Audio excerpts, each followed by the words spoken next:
felt really forced. Like, oh, let's throw in this joke, let's throw in this joke, let's throw in this joke, and oh, this will work, and then...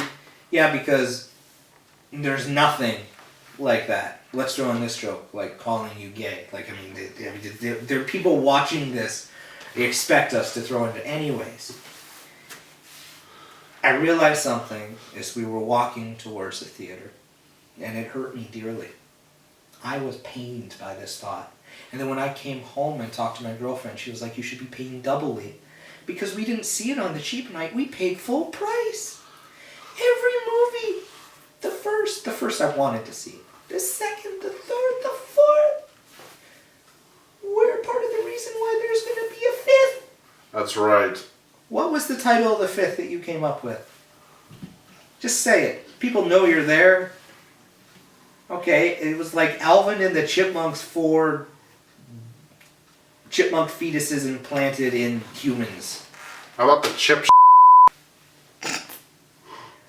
Our camera person just snorted. Anyways, did I enjoy? Yes, I enjoyed it more than the third one. That doesn't really say much. Made me laugh. They're fun movies to laugh at because they're so bad. Jason Lee is always good. I liked him in My Name is Earl. I liked him in the first. He wasn't really in the second one. He was funny in The Incredibles. Pardon? He was funny in The Incredibles. So anyways, Chipmunks, a D. I probably won't ever watch it again. I do watch the first one occasionally around Christmas. It has popped up once or twice. But I will probably not watch the fourth one again. What did you think? For me, I gotta give it a D-. It's just... Kind of agree. It's just felt like a big waste of time. I mean, I'm not gonna say it's the worst movie based on a cartoon, because trust me, there are a lot worse movies based on cartoons. Like there are a lot worse wastes of time. Like there's Garfield the movie. There's The Last Airbender. That's just... The first Garfield movie wasn't that bad. I thought it was... The second one was horrible. Marmaduke was really bad.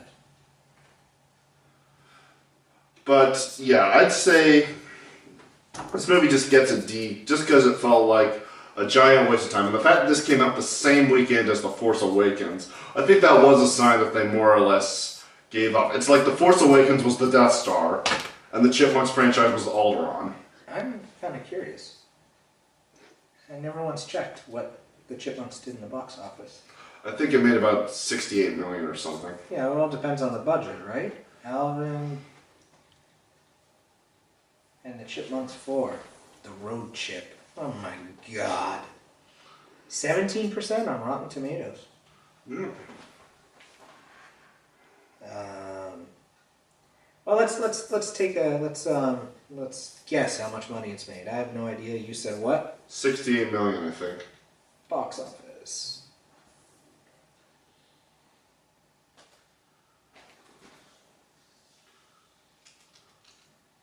Its total is $71.2 million. Close. So it's not the worst. I know.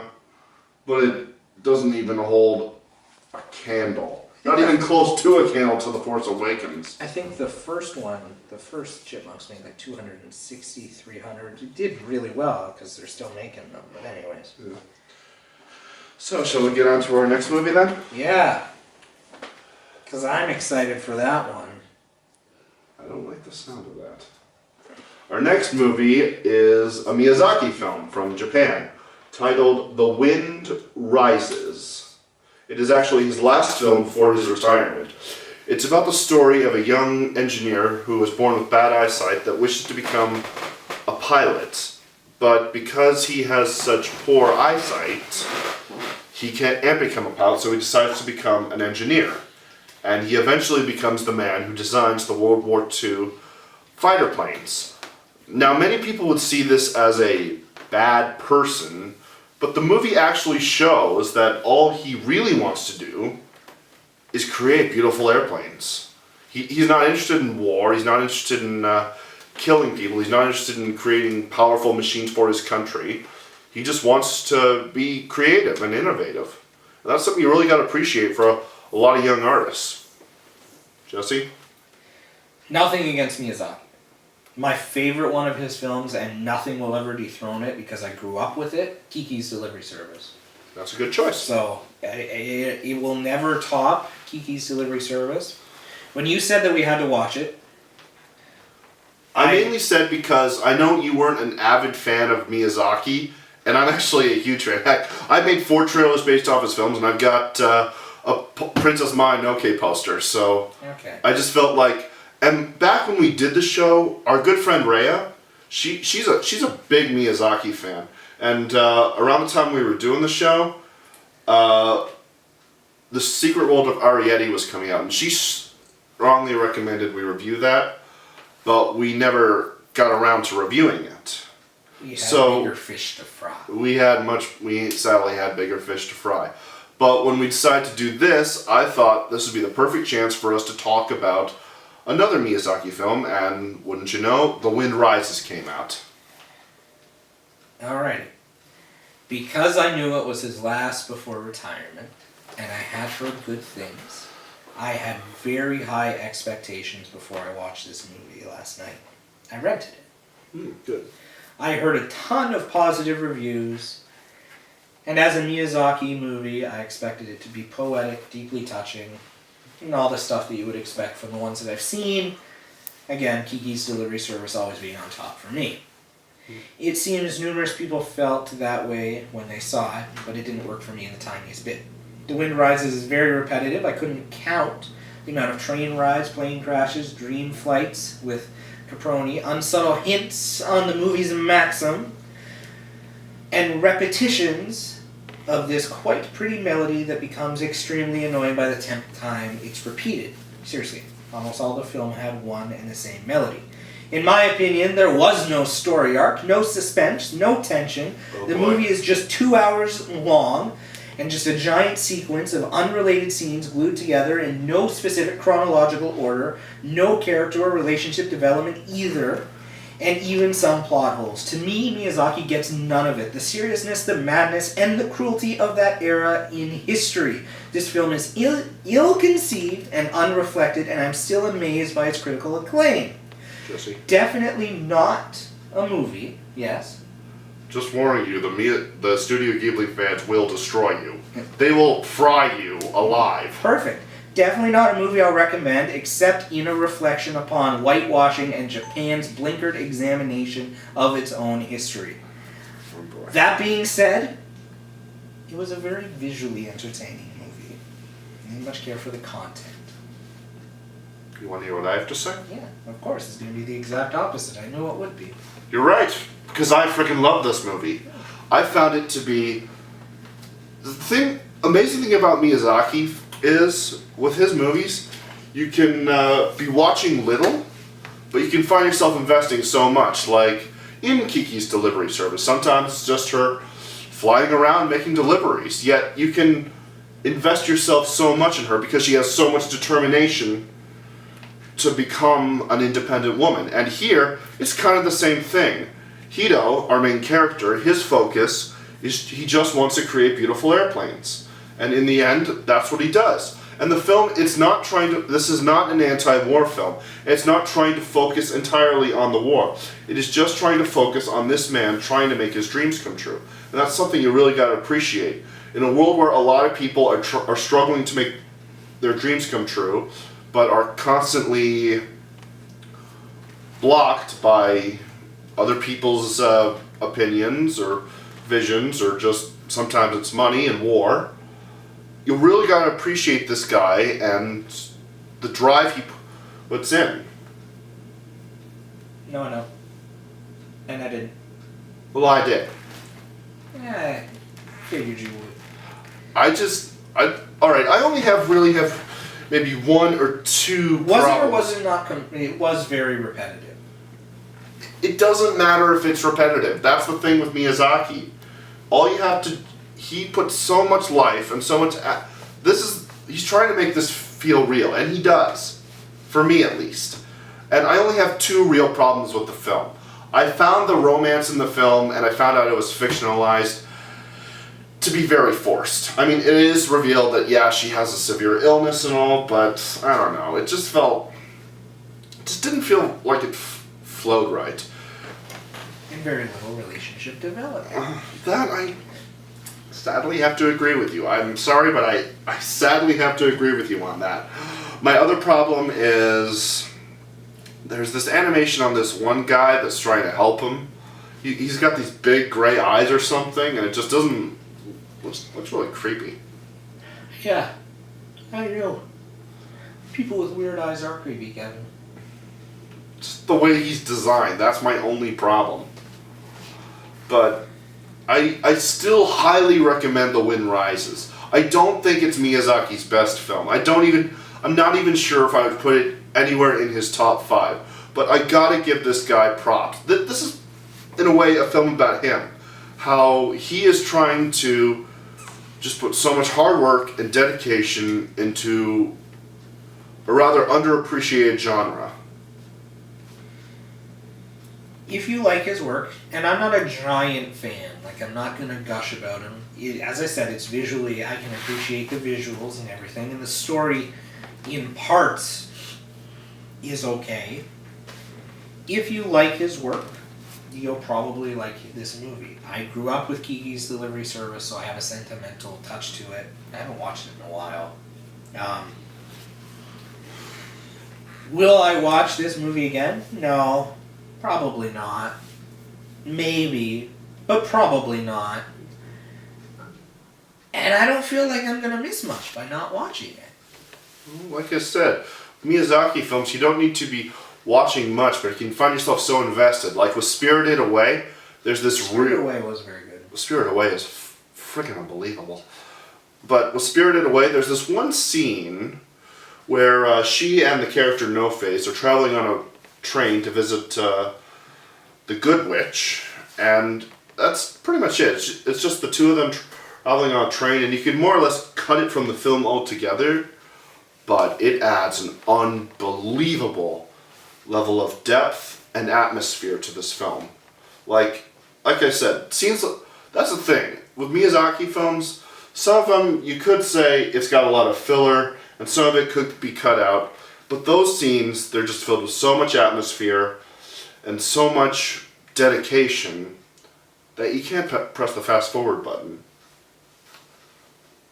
Well, I can. I had to watch it last night, and then I had to watch The Walk, so... I mean, I didn't fast forward through it, but I probably could have. I was up till 6 a.m., Kevin. But still, I strongly recommend, if you're a Miyazaki fan, if you're an anime fan, if you're an animation fan, check out The Wind Rises. I think it's well worth your time, and like I said, I don't think it's in Miyazaki's top 5, but I think it's a good send-off to his career. A for me. If you like Miyazaki, that's fine. If you're an animation fan, that's fine. See it. If you like Miyazaki, see it. That's fine. If you're a good movie fan, stay away. Just saying. D, we'll move on. You realize the fans will kill you. All 7 of them. All 7? What a story, Jesse. Actually, it's more like 7 million. 7 million. I'm talking about fans of our show. People love Miyazaki. That's great. Alright. That's awesome. You know what else people like? What? Drugs. That doesn't make them legal. Alright. For you, I could make an exception. You'd probably be a little bit better if you, smoked a little bit of, wacky tobacco? The wacky tobacco, the reefer, whatever you want to call it, the pot. What is our next movie? Marijuana. I would be very terrified of you on cocaine, that's for sure. But you're no Scarface. But our next movie is The Martian, starring Matt Damon. During a storm on Mars, the astronaut Mark Watney is hit by an antenna and presumed dead by his captain and crew. Captain Melissa Lewis seeks him out and decides to departure. We later find out that he has survived and find out that they have left enough supplies that he is able to supply or survive for a short period of time. Meanwhile, NASA and the scientists find that Mark is alive, and they try at any cost to bring him back to Earth, while also figuring out whether or not they're going to tell the crew that abandoned him. What did you think? Well, I just watched it last night, Okay. and I liked it. I didn't think it was anything that's going to go down in history as one of the best films ever made. But I still enjoyed it. I mean, it's kind of like Castaways, but in space. Okay. I liked Matt Damon's performance.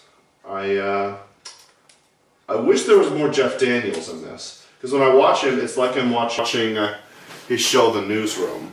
Just because how he's so critical and so open about his opinions, whether they be right or wrong. You gotta appreciate him for what he has to say. I like how visually interesting it is, even though it is pretty much a red planet. But I like how it feels like the film makes you feel like it's actually set on Mars.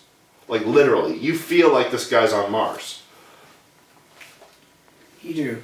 They did a very good job with that. Really, for me, it's a mix of Gravity, Castaway, and Apollo 13. But it also tries to be funny and groovy like Guardians of the Galaxy Oh, yeah. sometimes. You've got The Martian, this movie. Really, there's not that much bad. You said it looks like Mars. It does. They depict Mars very, very well. My issue is the length. Oh yeah. That's one major thing. It's 141 minutes, which for me is about 20 minutes too long, maybe 30. There were too many mentions of the disco music, which was funny, but it did get annoying. I actually thought it started out annoying, but then it just got funnier, especially right at the end. And I agree, like, the film does feel like it drags a bit, and I actually maybe would have liked it better if a distress call wasn't made till maybe midway through the film. Like, it happens about 1/4 of the way through, but I feel like it would have been heavier if the first whole half of this movie was focused on him trying to survive on Mars. It's a subjective thought. Matt Damon did a good job. Yeah, I agree with that. I think Except for one time, and you may not have seen it if you're watching it on your computer. They showed a body double, and it was very noticeable that it was a body double, and that bothered me. And I don't know why it bothered me. I think it was because it was just so noticeable. But other than that, it was okay. Everybody did a very good job. it's a movie I think Ridley Scott and the whole cast and crew should be proud of. Who? You said Ridley Scott. Ridley Scott. Ridley Scott. Ridley Scott. You didn't know his name. I'm mispronunciation. Okay. Well, sorry, Kevin. Let's move on. Sorry, Jenna. That's a misspelling.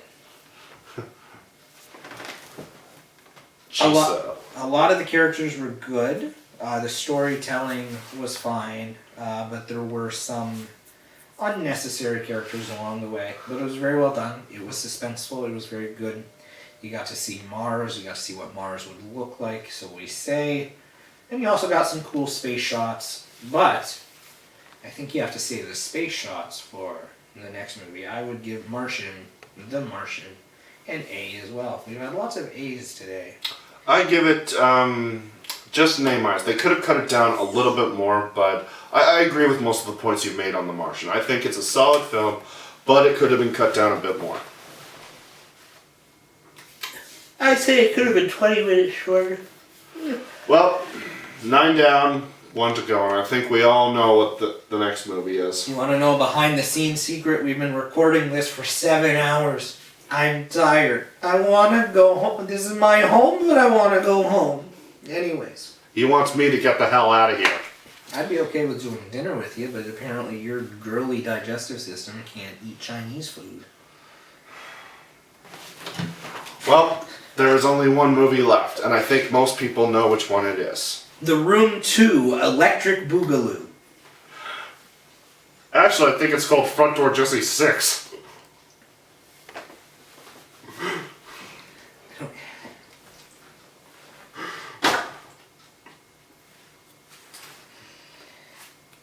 Before you said mouth to mouth, that's kissing.